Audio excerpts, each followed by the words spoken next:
Last year, promising na sila. This year, mukha na, you know, it's getting them over the hump each game.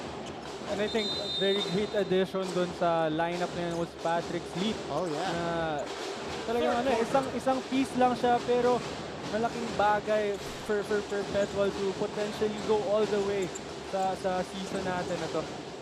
That's the much-awaited arrival of Patrick Sleep as Justin Sanchez finds himself open in that spot. So that's an early basket for Justin Sanchez with a Tony Inot assist. And I'm sure yung isa sa mga coaching staff nila na talagang tinuturo ako bago nag-start yung second half. Itong si Coach Manu Inigo, masayang-masaya for those guys. That's right. And Benilde, parang mas hinigpitan pa nitong Benilde Blazers sa kanilang depensa sa second half. Junel De La Rama knocking down his second triple off the match. He reaches double figures with 10 points, and he's the first guy to do that in the game. And you need more of those three-pointers. Talking about the Golden Stacks, yun yung isa sa mga strength nila with Ian Cuajao, Gabad. Talagang kailangan nilang itira pa yung mga three-pointers niyan, and kailangan nilang i-make yung mga yan. Natapikan nila si Justin Sanchez. So San Sebastian will look to operate on offense. Gabat retreats. Velasco. Felebrico the pull-up. Malakas. Scramble for the ball. It ends up with Gabat. Felebrico, pinag-isipan yung tres. Instead, he drives. Difficult take. But a follow-up coming from Christian Richo, and he draws the foul. But it's a great box out ni Velasco for Allen Liwag. Kaya nakakuha ng second chance opportunity doon si Richo. So ito ang San Sebastian, an effort to fight back in this game from the youngsters. And like what you said earlier, na parang hinigpitan palalo ng CSB yung depensa nila. Pero itong San Sebastian, ginandahan din yung offense nila. So this is a much better start for them in this quarter. Looks like they're going back to what got them the early lead dito sa ating laban. Hold on. There's another whistle here. So, technical foul against the Blazers. Gabat will shoot it. And the lead is down to 14. And I don't think Coach Charles will be happy with that technical foul. Kasi you're up by 14 right now and you're giving the Golden Stags an opportunity to score nang nakatigil yung oras. And this is important. The first 5 minutes of the second half, if you're trailing as a team, if you're trailing, you want to really set the tone in the second half para makahabol ka ng mabilis. Kasi usually for the team na down coming into the second half, ito talaga yung inaasahan nila na kapag maganda yung tinakbo nila during the early part, itong third quarter, may kumpiyansa yan coming into the fourth quarter. Ang natawagan ng technical foul, itong si Rafi Celis. Richo connects on the free throw. So, that's a 4-point swing for the San Sebastian Stags. And now the lead is back down to 13. Well, I don't think that's a good idea for San Sebastian to switch on that Horns play. Kasi si Allen Liwag yung dumadive and it's already hard for Velasco to contain Allen Liwag. Kasi Velasco is a big guy. I think he's around 6'5". Pero itong si Allen Liwag kasi 6'7" and very strong. So kapag nag-switch ka pa to a smaller guy, I think mas mahihirapan ka. Very strong and very agile itong si Allen Liwag. Missed that time. Here's Velasco. They swing it to Richo, who makes the catch. Late twang for Basket. Felebrico, step back three. Got it! He finds the bottom of the net. That's a tough shot for TJ Felebrico. He was really asking for the ball. What about that crossover and step back against Justin Sanchez? And what a way to get your first basket in the game. Lead is down to 10. The find, Liwag with the answer. +1 for Allen Liwag. Easy answer for Benilde, and now We throw it back courtside mula sa dugout. Nandito ang ating courtside reporter na si Tati Austria. Tati? Thanks, Martin. Dito ako nagtataka. Bakit kayo kinakabahan? Ayan ang unang itinanong ni Coach Rob Labagala at the dugout during halftime. He brings up how they are missing half their free throws. But for San Sebastian, at the end of the day, somebody has to step up. Somebody has to score. Dagdag pa ni Coach Rob, it's simple basketball. Yan ang name of the game. Nasa inyo na ang sipag. Now it's just a matter of confidence. That's all from now from the courtside, Martin and Renzo. Thanks, Tati. May intimidation factor pala, no? Dito sa San Sebastian, they know that they're facing a strong team. Of course, as a young team like this with mostly rookies and sophomores, talagang may takot lang konti. Nakita natin yun ng first half. Well, that's normal for a young team, no? Parang siguro for the other guys, this only the second, third time na nakikita nila tong si Allen Liwag inside the court. And if you see Allen Liwag na ganyang kalaki, ganyan ganda yung build, talagang may intimidate ka eh. And of course, with the history of CSB the past few seasons, talagang merong ganun eh. Pero ang challenge yan ni Coach Rob is, paano mo iti-take yung intimidation na yun? Of course, you guys are in the same court, playing in the same league. So, magpapadala ka ba sa intimidation na yun? Or you're gonna play against them and try to compete against them? You have to show and prove that you deserve to be on the court with these guys. Ayan, yun yung paggising na ginawa ni Coach Rob Labagala sa kanyang mga manlalaro nung halftime break natin according to Tati Austria. In the meantime, they are reviewing this play. There's the cross from Gabat. Okay.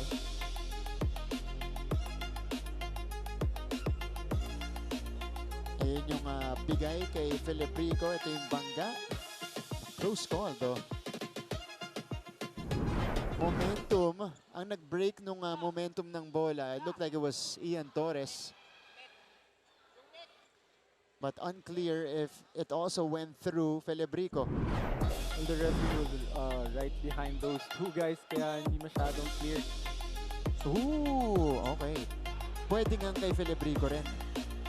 Kasi siya yung tumapit doon kay Torres. So, successful challenge. Right call for Coach Rob as they regain possession here or maintain possession. Baba sa 13 ang abante ng Benilde. Again, this was a 20-point lead. Now down to 13. Kanina 10. Naka 3-point play si Liwag. And there's a foul against Ian Torres. I think that's a great play off that inbound, pero kailangan medyo mas maayos na pasa from Filiprico kasi maganda na yung cut ni Richo going in the paint area eh. Pero medyo malambot yung pasa eh. Filiprico with the trigger here. Gabat is doubled. TJ is open. Oh! That was halfway down. Lumabas pa. Oli, all the way for Matoli. Yun talaga yung kapalit ng kapag meron kang missed shot or may turnover ka against Benilde, talagang score agad for them. 3-on-1 break. Liwag scores. Two quick baskets for Benilde. And yun yung leadership na meron ito si Tony Inot as soon as he got the ball from that steal. Talagang pinapababa niya yung iba kasi hindi niya pipilitan yung one-on-one pass break na yun. Tony Inot, you're right. Even in transition. Talagang he makes the right decisions, makes the right calls. He already has, check this, 9 assists as Liwag misses at the rim. But Sanchez steals it away. Ball is stripped. Delarama. Fast-paced action. We are experiencing another turnover for San Sebastian. Ian Torres gets the floater to go in. And Benilde recovers the lead in a flash. 53-34.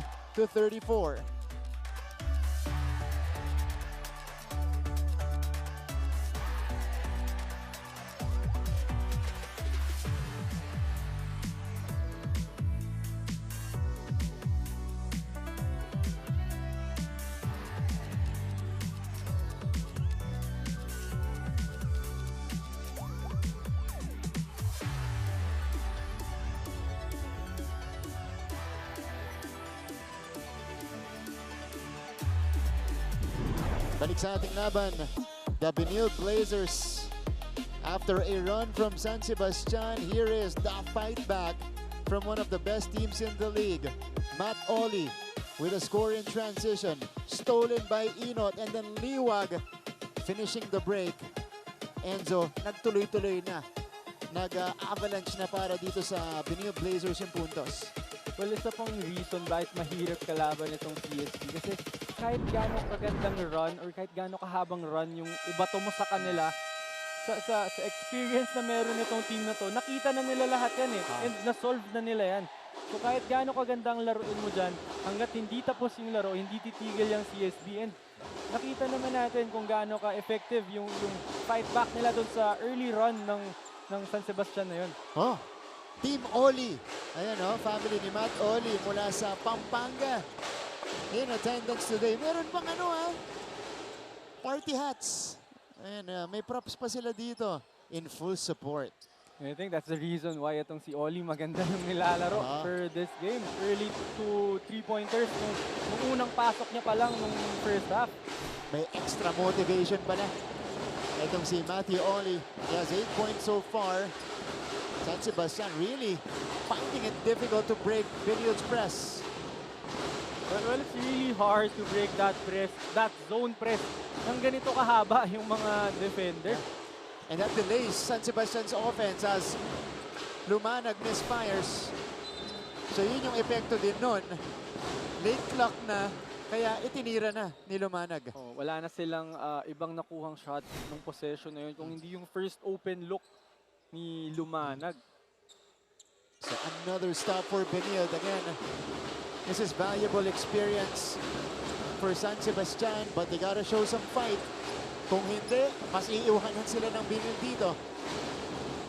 Well, I think Ian Kwao should really step up, at least try to find a way na makakontribute pa rin sa game na to.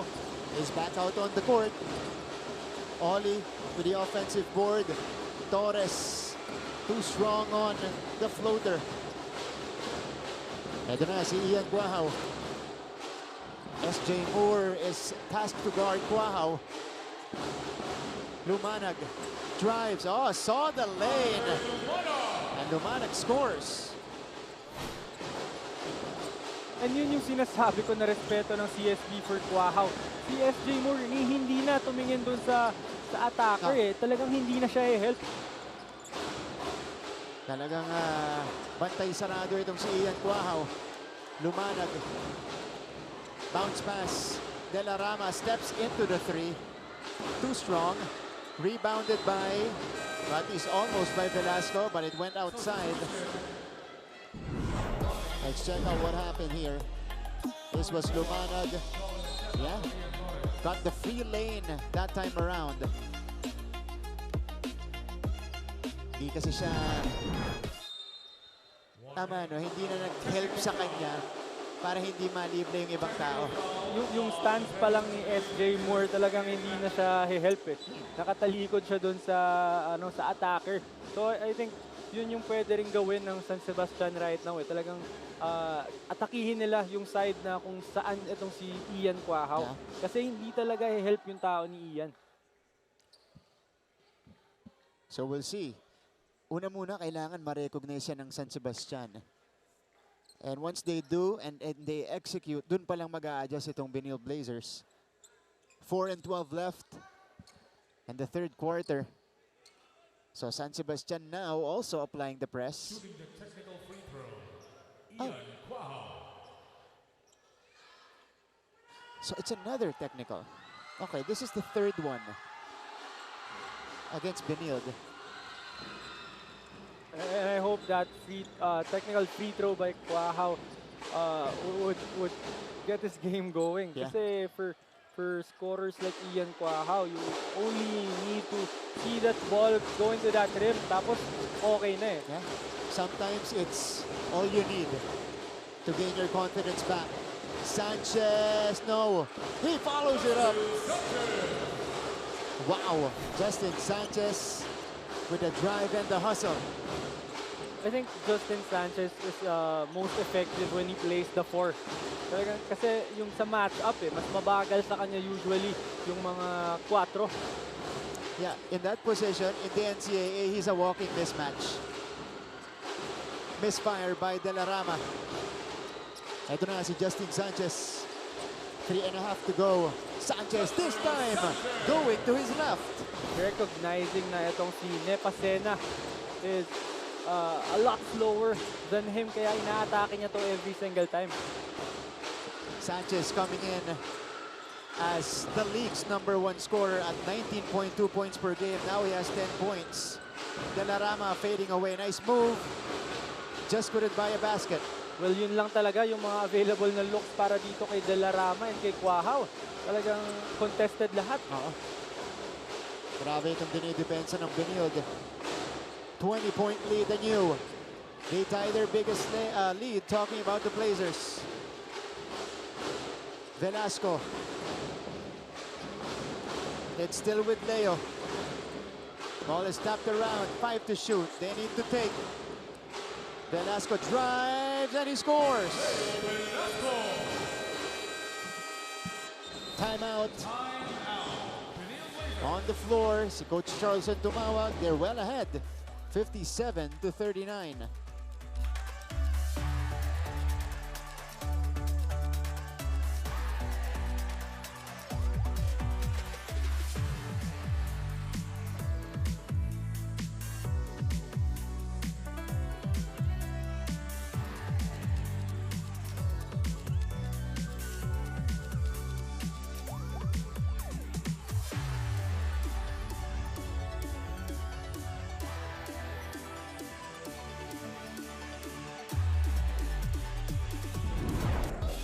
Balik aksyon sa NCAA Season 101, and Justin Sanchez is starting to turn it up. Couple of baskets for Sanchez will move him up to 10 points. This was the latest one. A lefty finish on the break. Sa kabila naman, nakabawi ng konti itong si Leo Velasco.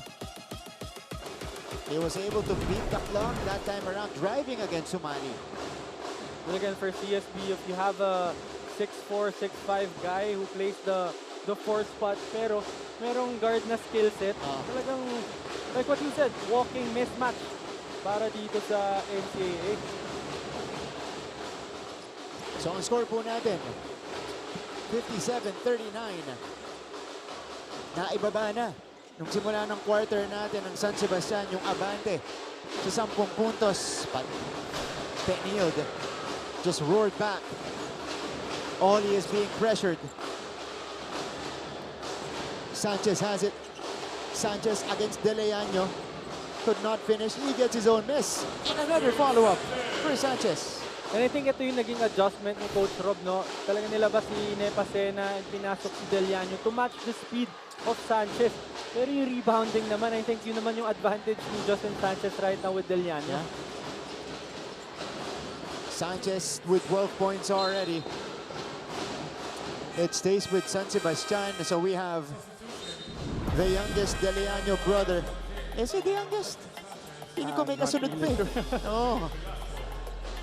Parang hindi nauubos yung basketball players sa ano nila eh, no? Sa household nila eh. Oh no, I've met the family, I've met the parents.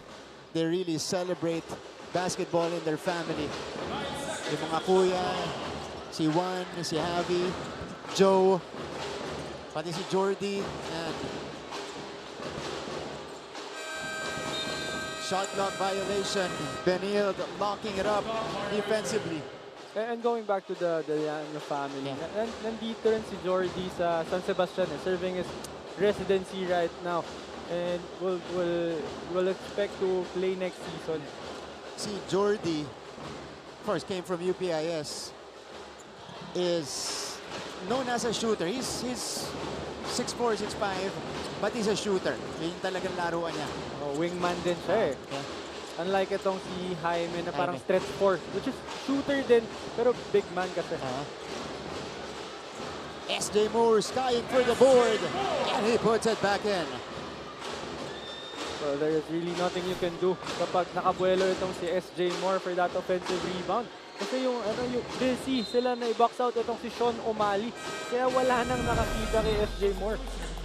Look at this. This is just pure athleticism from SJ Moore. Out of nowhere, grabbing the board and then placing it back in. First field goal for Moore today. That's just too much space for SJ Moore. You know, he's really trying to take advantage of these minutes. De La Rama with a repossession, and he drains the three. He laces the net with that one. De La Rama now with 13. That's a good read by De La Rama. Recognizing na naglo-long close out na sa kanya yung defenders ng CSB. Stolen by San Sebastian. Forward pass. Felebrico is fouled by Ernest Daha. So free throws coming up. Ito muna. Yung 3 puntos ni Junel De La Rama. Two guys closing out on De La Rama. Gusto kong sabihin, literal na binutas yung net. Pero kanina pa po yan ganyan. But De La Rama again, the lone bright spot today. And the most consistent player netong San Sebastian with 13 points and 10 rebounds already. So it's really up to the other guys to help him out. Kasi as great as he's playing right now, hindi talaga niya kaya to buhatin mag-isa. Especially against a very experienced and very skilled na CSB Blazers. They really have to produce as a team. And Felebrico providing the goods. He has bounced back nicely, especially after his performance against EAC. Morales on the finishing end. And that 1-2-1-1 press by the Golden Stags was easily break by CSB. Half minute remaining in the third quarter. Ian Guahao has Sean O'Malley on him. Guahao floats it up. Wala pa rin. Guahao now is 0 out of 7. Well, that's a really tough matchup even for Ian Guahao kasi itong si Sean O'Malley very deceiving kasi yung build niya. Iisipin mo na mabagal siya pero napakabilis ng paa niya, ng lateral niyan, and magaling yan sumundot sa likod. Kahit gwardya, kaya niyang bantayan. Guahao is down. Slow to get up. Kick out. Daha. No. Deleano with the board. Oh, Moore gets it back. But could not make the final shot as the third quarter comes to a close. The Blazers, well, they maintain the lead. 63-43. This is looking like a bounce back win for the Blazers. We'll see if they can maintain in the fourth when we return. GMA Sports PH and NCAA Philippines. Fourth quarter begins. This is the matchup between San Sebastian and Benilde with Martin Javier and Renzo Navarro in the broadcast. And we see the scoring here. That second quarter really made a difference. Dun bumuka itong abante ng Benilde. Oo, kasi yung first quarter, napakaganda ng start nitong Golden Stags. Pero tama ka, no? Yung second quarter na yan, na talagang nag-adjust na sila. And with their second group coming in, with Alan Liwag coming in, talagang dun na lumayo yung score nitong CSB. And it was all about maintaining from that point on for Benilde, which they were able to do in the third quarter as well. Look at the hustle of Junel De La Rama. This is what you want to see from your best player on the team. Well, we were talking about the box score earlier, pero I want to also talk about the defense of the Benilde Blazers. Talagang they really did a great job containing Ian Guahao. And I know Junel De La Rama already with 13 points, but sobrang hirap ng 13 points na yun eh. Talagang pinaghirapan niya every point. Talagang grind para kay De La Rama. Lahat ng puntos niya ngayong araw na to. And he gets the rebound there. Rebound number 11 for Junel De La Rama. TJ Felebrico, rumaragasa. Nothing there. Goes back to Benilde. TJ is still down. Ito si Felebrico. This is the Felebrico that we know. Diba? Talagang tunnel vision. Dire-diretso. Gagamitin yung katawan to, force his way to the cup. So that was a hard attack by TJ Felebrico, which is the right thing to do. But yun nga yung adjustment with TJ Felebrico transitioning to a 3-spot. Meron na siyang drop pass that time napakommit niya na yung dalawang defender sa layup niya. Merong libre sa ilalim. Hindi niya lang na-recognize that time. Kasi nga, sanay siya na all the way talaga And that's part of, it's strange to say that it's part of his development because this is his senior year already with San Sebastian. Pero yun yung part din ng pag-transition niya as a 3 player. Moving forward, Taha nails it from the outside. So everybody's contributing for Benilde. Well, ito yung naging problema nila last game. I know we mentioned that earlier that there were only 3 guys stepping up for CSB Blazers their game against Arellano. Pero ito, nanggagaling kung saan-saan yung mga puntos nila. And this is the rhythm that they want to play on. Taha, again, substantial minutes off the bench para sa Benilde. And I think that's the 10th assist of Tony Inot. 23 puntos para dito sa ang abante ng Benilde, countered by Felebrico's 3 points. Pero tama ka. Teka, tingnan natin. Yeah, 10th assist of Tony Inot. 2 points, 2 rebounds, 10 assists, and 3 steals for Inot today. So really doing everything for CSB, and I'm really happy for that development of Tony Inot. As you see that jumper by De La Rama, but going back to Inot, when he was still with San Beda, he's more of a scorer for them. Talagang siya yung defender ng mga main guys ng kabilang team. Siya yung scorer of that transition opportunities for San Beda. Pero ngayon talagang point guard na itong si Tony Inot. And look at Inot get the rebound there. Shows us the hustle, despite, of course, the lead of Benilde right now. De La Rama, yes, Junel De La Rama, hindi pa tapos. Well, it's also hard to stop Juniel De La Rama on the break because he's very athletic as well. Umali trying to squeeze it in, he gets it back. Tony, Umali, Bumumba. And he gets fouled. Well, Tony Inot is simply just looking for his teammates. He's just really trying to involve everyone. He's not even, looking for his shot. No. Walang intensyon. Paghawak ng bola, tingin agad, scan agad ng floor for the location of his teammates as we see this move from De La Rama. That puts him at 15 points and 12 rebounds. Another double-double for the rookie. Pero yun ang naging mode ngayon ni Tony Inot. Gusto yan ni Enzo. Former assist leader. You got a player who has 10 assists right now. The very definition of pass first. And also kasi with the build of Tony Inot, mahirap talaga kasing depensahan kasi he's around 6'1", na very hefty. So mahirap siyang depensa, mahirap siyang i-contain. Tapos he looks for his teammates pa. So mahirap I correct myself, 17 points and 12 rebounds already for De La Rama. Another great game for It's just him. De La Rama. But the other guys should really help him as well. Again, he's having a fantastic rookie year for San Sebastian. Quahao. Gabat lays it up and in. They need more of that, and they need them quickly. Yes, and speaking of the other guys, itong si Polo Gabat, alam naman natin kung gaano ka-capable ito to score big for San Sebastian. But you have Alan Liwag on the floor for Benilde for some instant points.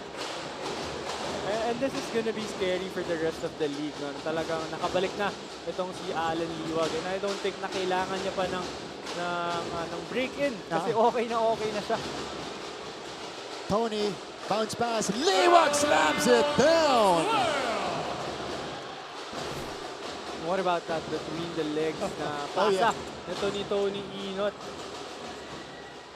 11th assist for Tony Inot today. 71-52. That slam ignited the Benilde crowd. But De La Rama reaches 20 points for the second straight game. Tony. The spy. Ooh, pabanda mula kay Jake Gaspay. And even Jake Gaspay making those mid-range jumpers. And I believe that he called board for that shot. Talaga? Oo. Okay. Sure tayo dyan. Sadya, no? That's the first basket of Jake Gaspay. 5.5 to go. San Sebastian lumalaban. Pero hindi sila makakuha ng stops. And Benilde will set things up. Tony Inot right now has been the main facilitator.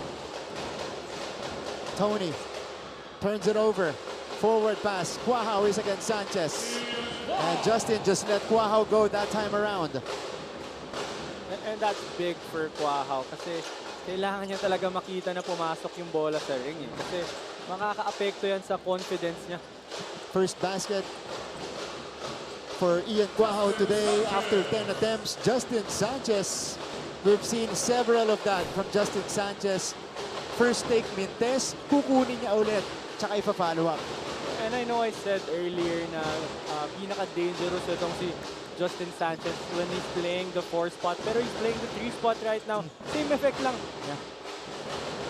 He's adjusted very well to his role as Gabat finds bottom on that net. The lead is 15, 4 minutes to go. San Sebastian kumakapit. Well, I think this is very manageable pa for San Sebastian. They just have to continue playing and continue playing the right way. Now, Quahao against Inot that time. Sanchez pass to the corner. Atake si Gaspay and he draws the foul. And oh, look at the pass. Ito yung sinasabi mo, between the legs for the Allen Liwag jam. Showtime for the Benilde Blazers. I know that's a little fancy, pero yan yung tamang pasa para maharangan niya rin si Gabat eh. Yeah. And that's just very smart for Tony Inot. That's why I'm saying na I'm very happy with his development. Recognizing those kind of things na hindi niya masyadong ginagawa before when he was still with San Beda. Yeah. And this is also part of his transition, you know, getting ready for the professional league. Tony Inot, actually, nung high school siya, kilala siya as a defensive guy, as a defensive player. Oh, and I'm sure with that pass and that 11th assist, masayang-masaya itong coaching staff nila na si JC Culyar. Yan. Na kabats ko yan na parang ganyan din si Ian Torres dumipensa. Napakakulit dumipensa and talagang pass first din. Actually, kayo ni Culyar yung naglalaban sa assist leader. Number 1 in assist sa liga noon. So pass first din pala yung Culyar, ano? Pass first kasi no choice ka talaga magiging pass first ka, especially kapag nandyan si Will Gozum sa lineup mo. Yeah. Mix Oxon pa, so talagang pass first para mas madali yung trabaho mo. That's right. New player on the court para dito sa San Sebastian. This is Jurek Segovia wearing jersey number 3. Only his second game played here in the NCAA.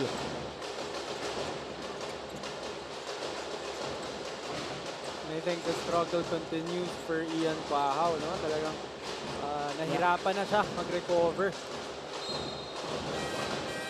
Ian Quahao today, 20 minutes, 1 out of 11 from the field.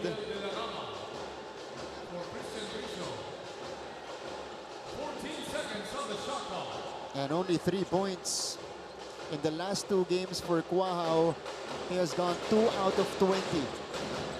Too strong for Sanchez. Gaspay. Back to Oli. One dribble in. Oli drains the jumper. And that's the unselfishness that we were looking for their past game. Si Oli, mainit na mainit to pagpasok niya pa lang kanina nung first half. Pero meron na siyang open shot. Nag-decide siya na ipasa ito kay Justin Sanchez. Na binalik naman ni Justin Sanchez for that much better look for Oli. Matthew Oli with good production off the bench. Felebrico, the step back. No go. But I think that has been the story for San Sebastian. I think lahat ng nakuha nilang tira were all contested, were all tough shots, and hindi sa sistema nila nakuha eh. Hindi galing sa execution. Hirap talaga. Yeah, I think that's mainly the reason why they struggled for this game. And the Blazers, hindi rin nakatulong na mas kompleto na Blazers team yung hinarap nila ngayong araw na to. Yung excited na Allen Liwag kasi nga ilang games wala, so na-tempo din. Yeah. Allen Liwag today, 17 points in 17 minutes of action. De La Rama, layup rolls out. Matthew Oli. Sanchez could not handle the pass. But again, you gotta love the unselfishness of Matthew Oli. Meron na siyang layup eh, pero he wanted to give that pass to Justin Sanchez para assist yung makukuha nila. 1.5 to go. Gabat. Felebrico. Yes. So DJ Felebrico now with 11 points in the match, their second leading scorer. And that's a great shot by Felebrico, but I think it's a little too late for them. It was just a well-played game for the Benilde Blazers. Oli misses from mid-range. Inside the final minute, the Blazers bounce back in a big way. Liwag with the acrobatic shot. And if you have a 6'7", 6'8" guy na nag-acrobatic shot pa, medyo mahirap naman na talagang makontain yan. Allen Liwag with 19 points in his return. And again, I have to remind you, Martin, na galing ng sakit to, ha? Yeah. Sanchez rises for the 2 points. And that's all she wrote. That's adding salt to the wound for Benilde, as they are on track to get their 4th victory in Season 101.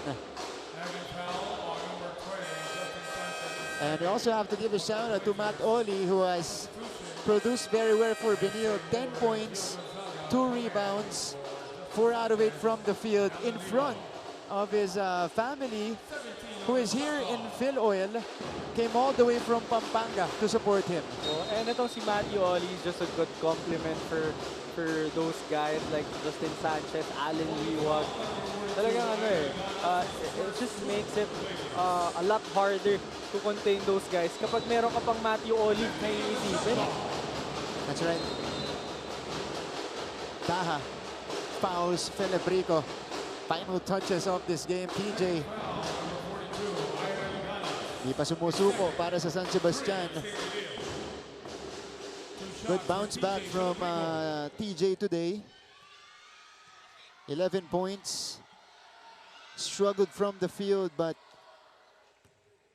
you know, I think it was necessary for him to create offense for himself. Lalong-lalo na nung sumikip na yung depensa nitong Benilde. Of course, he is used to just getting those offensive rebounds. Doon lang niya kinukuha talaga yung score niya eh. Pero with all the adjustments, with all the changes in their lineup, talagang yun na eh. Kailangan niya ng pagtrabahuhan every point. We're talking about TJ Felebrico. And Gonzaga, who played in the first quarter, made his return here. dribbles it out. And the Blazers are back in the win column after beating San Sebastian 82-64 in our first game today. Well, this is a dominating win for the CSB Blazers. Obviously, with the return of Alan Liwag, they really took care of all the areas na nagkulang sa previous game nila against Arellano. 19 points in 19 minutes for Alan Liwag to go along with 7 rebounds. Came off the bench today. I think only entered the game second quarter. Yes, it was second quarter and immediately made an impact. Great game for the Benilde Blazers, and this is, you know, something they can look back on. Yung mga ganitong klaseng performance whenever they face a struggle again. Let's go to the Lasallian School hymn.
The final score is 82-64. The Blazers bounce back in a big way.